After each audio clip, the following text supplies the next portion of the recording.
Como prometido, hoje eu vou fazer para vocês aquele vídeo falando sobre perguntas e respostas. Muitas pessoas mandaram as perguntas no canal do YouTube, que eu deixei até aberto aqui, para eu ir respondendo para vocês. Muitas pessoas mandaram áudios no WhatsApp, não era para mandar, mas eu vou responder também. E algumas pessoas, na verdade, 3 pessoas mandaram perguntas pelo meu e-mail, que eu vou aproveitar e responder também. Então pode ser que esse vídeo fique um pouco mais comprido. Eu vou deixar aqui no descritivo o minuto de cada uma dessas perguntas. Então você olha a pergunta que está ali em cima. Caso você se interesse pela resposta específica daquela pergunta, vai direto naquele minuto, fica mais fácil para você assistir o vídeo. Senão vai ficar muito longo para todo mundo. Pode ter coisas que não interessam para todo mundo, tá bom? Vamos lá então.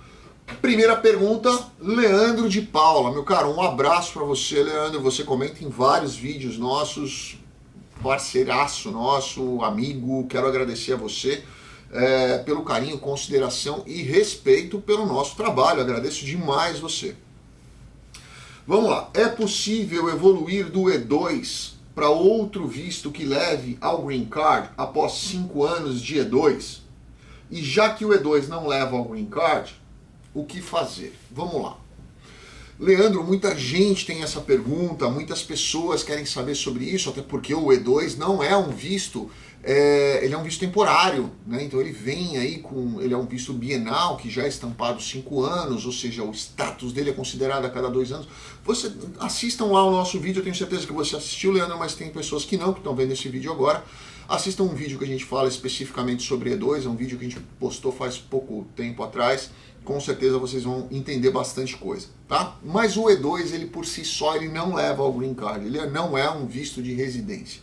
Então, quem pretende ficar com Green Card dentro dos Estados Unidos e tem um visto E2, ele pode, depois de 4 anos e pouco, 5 anos, eu costumo falar para as pessoas, cada caso é um caso, cada situação é uma situação, o tipo de negócio que você faz dentro dos Estados Unidos pesa muito, o sucesso desse negócio pesa muito. Por quê? Vou dar um exemplo para vocês. Vocês podem sair do E2 e ir para um outro visto de Green Card. Vamos dizer que você, depois de 5 anos, o seu negócio está super bacana, está sensacional, faturando muito dinheiro, você está super bem, consegue alavancar um crédito dentro dos Estados Unidos, porque em 5 anos você vai ter um credit history muito bacana. Você resolve fazer um EB5. Aí você aplica um EB5. Outra situação, seu negócio vai muito bem, você consegue fazer um negócio ter sucesso dentro dos Estados Unidos, por que não um EB2? Na área de empresário. Né? Então, assim, abrem alguns leques, que eu tenho certeza que na hora que a pessoa tiver com o tempo, a maturidade, a capacidade, quem estiver te instruindo, quem estiver fazendo o seu processo, quem estiver cuidando disso, ele vai saber enxergar qual é a melhor situação, ele vai ter ali o ajuste fino. Esse ajuste fino, lembra que eu já falei em vários vídeos para vocês, ele vem com tempo. Então, muita gente se arrisca a fazer pelo baratinho, calma, né? Nós estamos falando aí numa série de situações que precisam ser analisadas e olhadas como um todo. Tenho certeza que você vai saber escolher direitinho quem vai te orientar, e essa pessoa eu tenho certeza absoluta também que vai saber trazer para você a melhor solução para que você possa migrar de um E2 para um outro visto que não tem vínculo nenhum com o E2, que vai dar para você o Green Card no momento oportuno, ok? Vamos lá. O Leandro também pergunta qual a diferença entre uma charter school e para uma escola tradicional pública americana. Se em 2019 terá uma charter school em Aventura, eu acho que já tem, o Leandro. Eu tenho quase certeza absoluta que já tem. E se vale a pena comparada a uma pública tradicional. Eu não entendo muito disso, tá? Mas eu vou explicar para você o que eu entendo por charter school, o que não quer dizer que seja total verdade, tá? Porque eu não sei, realmente não sei sobre isso, não entendo muito como funciona isso. Mas pelo que eu entendo a charter school, ela é uma escola de iniciativa privada fondeada pelo poder público. Ou seja, a diferença é que numa escola pública convencional, a metodologia de ensino ela segue um padrão público, né? Todas elas vão seguir mais ou menos aquele mesmo padrão de ensino. Na Charter, não, ela pode fazer alguma coisa diferenciada, ou seja, ela pode ter um plus ou um menos também, tá? Mas ela tem essa liberdade, essa flexibilidade de escolher a metodologia de ensino. Se alguém entender um pouco mais do que eu, com certeza vai ter gente que vai entender mais do que eu. Como eu disse para vocês, eu tô falando para vocês até o que eu sei, mas obviamente eu não sou o dono da verdade, eu não sei de tudo, absolutamente tudo. E o que eu não sei eu digo para vocês. Essa é uma situação que eu realmente não sei com certeza como funciona, nunca me aprofundei nisso. Quem quiser comentar aqui embaixo, comenta. Tenho certeza que vai agregar para muitas pessoas, é uma curiosidade muito legal essa, tá? Vamos lá. O Vinícius Lima pergunta: Daniel, boa noite. Você acredita que com o governo brasileiro mais alinhado com os Estados Unidos, haveria uma possibilidade, mesmo que mínima, de que haja nos próximos anos a assinatura de um acordo, muito bom, hein, de comércio e navegação entre os dois países, o que possibilitaria um E2 para aqueles que possuíssem apenas o passaporte brasileiro? Vinícius, eu não acredito nessa possibilidade. Não acho. Por uma série de razões, tá? Uma série de questões. Algumas pessoas questionaram para mim o que eu achava sobre essa questão da base americana no Brasil. Muita gente entende que é uma invasão de soberania. Eu entendo que é uma coisa muito bacana, por uma série de razões, tá? Troca de tecnologia, o Brasil precisa evoluir demais em tecnologia militar. Inclusive, colocar essa tecnologia militar em outros países para poder exportar e tudo mais. Isso é muito comum. Os Estados Unidos faz muitas parcerias em troca de tecnologia. Então eu tenho certeza absoluta que isso ia ser muito positivo. Mas infelizmente, o que eu já falei isso em várias situações, eu acho que a coisa mais importante para a gente começar a trabalhar não é só a política. Eu não acho que uma reestruturação política no Brasil vai ser a solução dos problemas. Eu acho que uma reestruturação de consciência. O brasileiro precisa se enxergar no mundo. Ele precisa entender qual é o real dele no mundo. Qual é o impacto do Brasil de verdade no mundo, né? Nós somos a 7ª economia do mundo. Isso é conversa de bitolado. Porque sim, somos 7ª, 8ª, ficamos ali. Mas eu vou falar uma coisa para você. Se você pegar um país que seja a 15ª economia do mundo, tô chutando, não sei qual é, tá? Se você pegar uma 15ª economia do mundo e comparar com o tamanho do Brasil, você vai ver que ele consegue produzir muito mais riqueza num espaço minúsculo do que o Brasil produz num espaço monstruoso. Então é muito fácil você falar, olha, o Brasil tem esse PIB com o espaço territorial e com o número de pessoas que ele tem. Quando você coloca os grandes países com as grandes potências mundiais, você vai ver que muitas vezes, na grande maioria das vezes, está atrelado a espaço territorial e número populacional. Então é muito difícil a gente enxergar o Brasil, falar, olha, não, é um gigante que não precisa de tecnologia de ninguém. Pelo contrário, eu acho que o Brasil tem sim uma série de coisas que poderiam ser trocadas, por exemplo, tecnologia do nióbio, daquele derivado do carbono, que eu esqueci o nome dele. Eu acho sim que uma base militar poderia engrandecer o poder bélico brasileiro, que poderia fornecer para todo o Mercosul e aí sim aumentar demais e consideravelmente a captação de recursos. A China ficou poderosíssima com exportações. A China é um país que depende hoje de exportação. Ficou riquíssima fazendo exportação, mandando produtos para fora. O Brasil precisa entender isso. Ele precisa gerar alguma coisa grande, com grande tecnologia para vender para os grandes. Isso é o que falta a gente entender. Então eu acho que hoje o Brasil não tem, eu não consigo enxergar uma possibilidade a curto prazo de uma assinatura de um tratado de navegação e comércio com os Estados Unidos que tivesse algum tipo de benefício atrelado ao visto E2, tá? Bom, vamos lá.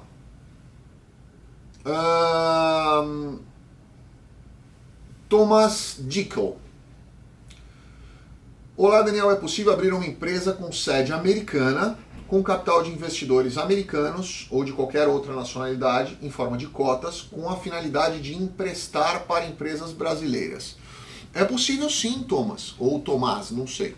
É possível sim, inclusive existem várias empresas capital aqui nos Estados Unidos, inclusive uma de um amigo meu, que faz esse tipo de situação. Ele toma empréstimo aqui nos Estados Unidos em nome da empresa dele, de grandes bancos com taxa de juros bem baixa, e aí ele faz a transferência desse dinheiro como investimento no Brasil, em outros negócios brasileiros, cobra juros, mais o principal, ganha dinheiro, se capitaliza e paga um empréstimo aqui nos Estados Unidos.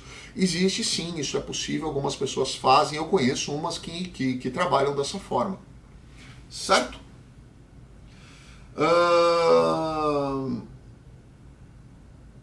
Maurício Manicamarim Imóveis. Para montagem do visto L1, existe alguma forma de utilizar dados de um grupo empresarial econômico ao invés de uma empresa só? Maurício, existe. Mas quem estiver montando o seu processo, e lembra que hoje, eu venho falando já faz tempo, L1 é um visto delicado, tá? Você tem que ter muito cuidado e conhecer muito da legislação brasileira. Porque a legislação brasileira, ela rege essa questão de grupo econômico de uma forma muito cautelosa e muito delicada. Muitas vezes vai haver divergência na hora de reporte financeiro, principalmente na hora da declaração do imposto de renda. Quem são os controladores, quem é a principal controladora, como funciona esse grupo econômico, quem são os detentores de direitos nesse grupo econômico, qual a razão desse grupo econômico estar investindo numa subsidiária filial ou uma subsidiária filial coligada nos Estados Unidos, qual a operação disso, tudo tem que estar muito entrelaçado nessa questão. Então eu digo para você, é possível, mas é um processo delicado, tá? Não é um simples apresentação de documentos, ok? Vamos lá.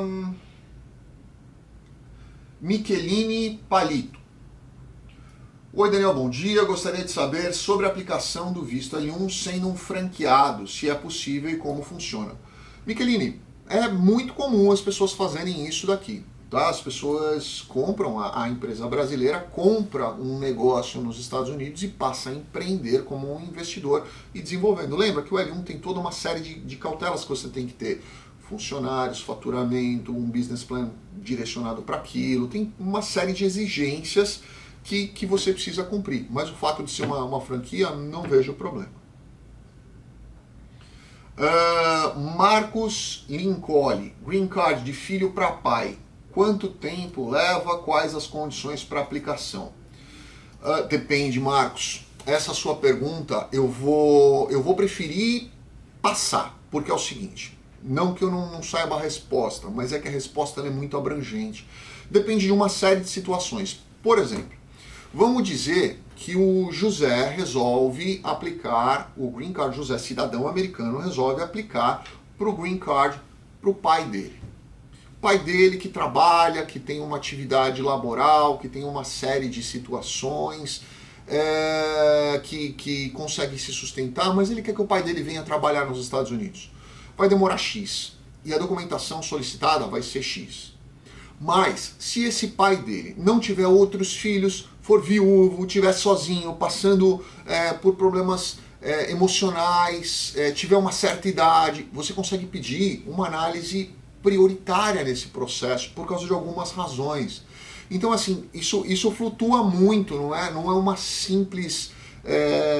não é tão simples responder essa pergunta quanto você pode imaginar, porque é uma série de fatores que são levados em conta. Então, eu acho que essa situação ela tem que ser analisada com um pouquinho mais de cautela, tá bom? Vamos lá. You know why? Ele pergunta, visto E2 pode levar ao Green Card? O visto E2 por si só, não, tá? Mas, como nós respondemos numa pergunta anterior, Depois do E2 você pode pensar em outros caminhos. Tita, fale sobre a validação de diplomas na área de saúde. Tita, não tenho a menor ideia. Muita gente me pergunta isso. Eu não trabalho com validação de diplomas. Geralmente eu mando as validações para uma empresa que se chama Trustforte, Trustforte com E no final. Eles costumam fazer isso daí, mas eu nunca me interessei por esse tipo de situação, então eu não sei. Tiago Torres, visto EB2. Tiago, tem um vídeo nosso falando sobre EB2. Assiste, eu tenho certeza que vai ter um monte de informação, porque você não perguntou nada em específico aqui, então é mais fácil no vídeo, você vai ter uma série de informações lá. Flávio Gitzin. Daniel, com relação à loteria do Green Card, pela norma, os italianos podem aplicar por sorteio, é verdade. Minha dúvida é, se um brasileiro com nacionalidade italiana pode também se inscrever através da... Pode, é por nacionalidade, então não há problema nenhum. Eu inclusive, tenho um amigo meu que ele participou, não foi sorteado, mas ele participou com a cidadania italiana dele. Samara Leandra, estamos ouvindo muitas coisas sobre EB2 e EB3. Ó, mais um falando aqui, hein? Esses vistos estão realmente mais fáceis? Samara, não é bem assim. Eu tenho visto muita pirotecnia em cima desses vistos, tá? Talvez aí com um pouco de exagero, né? Como qualquer pirotecnia. Os vistos de habilidades, os vistos de habilidades extraordinárias, eles requerem uma cautela, um cuidado. Eu tenho escutado pessoas falando, inclusive eu recebi alguns e-mails aqui, uns 2 ou 3, um deles inclusive com um áudio aqui de uma pessoa falando para mim que ele tinha mandado uma quantidade de 52 páginas para uma pessoa que iria fazer o suposto EB2 dele, e que essa pessoa falou que estava perfeito, que ele poderia realmente aplicar o EB2. E eu fui olhar essa documentação dele e eu me encontrei inclusive com ele em São Paulo, e ele não passa num EB2 de jeito nenhum, né? Então assim, eu vejo sim muita pirotecnia. Nenhum visto tá fácil. Se alguém falar para você, tranquilo, tá moleza, vamos fazer, toma um pouco de cuidado, porque primeiro, ninguém pode garantir visto, né? Isso eu falo desde sempre. Se alguém falar para você, não, certeza que vai aprovar. Eu acho mais fácil ele ter uma conexão melhor com Deus do que com a imigração, porque na imigração não existe esquema, não existe, isso é história, ninguém pode falar uma coisa dessa, não existe. Então só ele e Deus devem saber. Né? Não vejo isso dessa forma, não. Eu acho que, principalmente esses vistos de habilidade, você tem que tomar um pouco de cuidado e saber exatamente o que está fazendo, com quem você está fazendo, com o cuidado que você está fazendo, olhar a documentação e com toda a frieza dizer, olha, pode sim ser possível ou não, esquece, vamos pensar em outra alternativa, tá bom? Pablo Messias, posso investir em um negócio estando no Brasil e receber renda nos Estados Unidos? Pablo, claro que pode.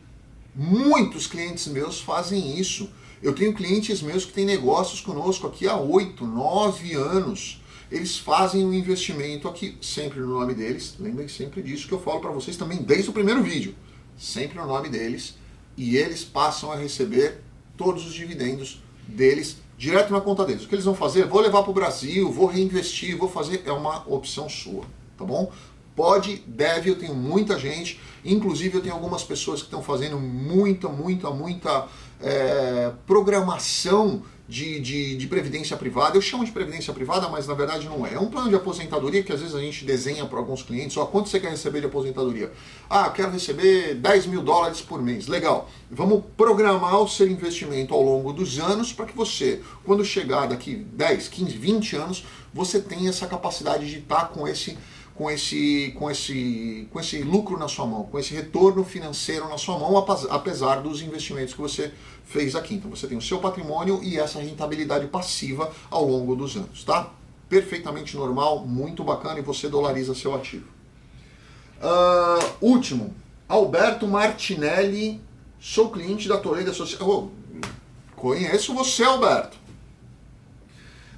Sou cliente da Toledo Associados há 6 anos e quero saber se a Loyalty faz os mesmos serviços nos Estados Unidos que prestam aqui no Brasil para minha família. Não faz, Alberto, porque é o seguinte, o que a gente faz para você no Brasil, abraço para você, abraço para a Odete, para as crianças que eu conheço também, na verdade eu conheço só o seu mais velho. Alberto, o que a gente faz para você no Brasil é uma consultoria de prever eventuais problemas para sua empresa. A gente não faz isso aqui nos Estados Unidos. São serviços totalmente distintos. Então, aqui nos Estados Unidos, você precisaria de uma pessoa determinada em cada área que você faz. A gente no Brasil faz inclusive para você a parte de planejamento tributário, o que a gente não faz no americano aqui nos Estados Unidos, porque eu indico uma outra pessoa que possa fazer isso para você. Então é importante, quando você pensa em vir para os Estados Unidos, o Alberto, para quem não sabe, ele já tem um visto aplicado aqui nos Estados Unidos, ele está com o EB5 aplicado, ele está guardando o EB5 dele. O que eu imagino que você queira saber, Alberto, é nessa questão de realmente de fazer um antecipado, prever eventuais problemas. Eu não acho que você vai ter, como obviamente no Brasil você tem que se precaver de uma série de coisas, né? E você precisa ter uma equipe consultiva que te feche eventuais brechas que você vai deixando na sua empresa, seja trabalhista, seja previdenciária, seja tributária, seja civil, seja tudo, né? Você tem que ter uma equipe de precaução. Aqui nos Estados Unidos, primeiro eu não acho que você vai querer fazer pelo objetivo que você tem aqui nos Estados Unidos, que é só residência, não precisa disso. Mas mesmo que fosse aqui, nós temos uma estrutura totalmente diferente e separada, então não tem como fazer exatamente a mesma coisa que a Toledo Associados faz para você aí no Brasil, tá bom? Mas com certeza absoluta, antes de você vir, a gente vai conversar com você, vai fazer a sua programação tributária pré-imigratória, já está tudo no planejamento, está tudo de direitinho, pode ficar tranquilo, certo? Gente, é isso, foram essas perguntas, basicamente essas. Um grande abraço, obrigado a vocês por terem respondido, perguntado, isso é muito importante pra gente, porque a gente vai sentindo aonde as pessoas vão tendo mais dúvidas, tá bom? Grande abraço, fiquem com Deus. Obrigado.